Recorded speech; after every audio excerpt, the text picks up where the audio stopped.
Не всички хора живеят на едно и също ниво на съзнание. Повечето хора не минават дори първото, а те са общо 7. Нека да ги минем. Първото ниво е живееш в системата, а работиш, консумираш, повтаряш. Не подлагаш нищо на съмнение, просто играеш играта. Второто ниво е нещо ти се струва грешно. Новините, рутината, шума вече не се вписват, но не може да си обясниш защо.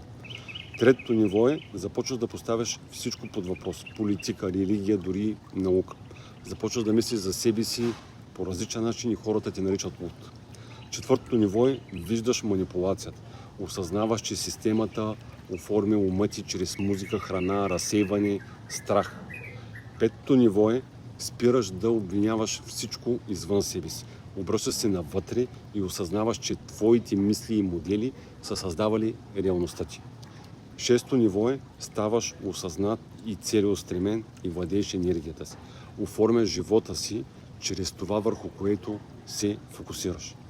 И седмото ниво е изпитваш благодарност към себе си и към всички останали и разбираш, че нищо външно няма да ти спаси, защото силата винаги е била вътре в теб.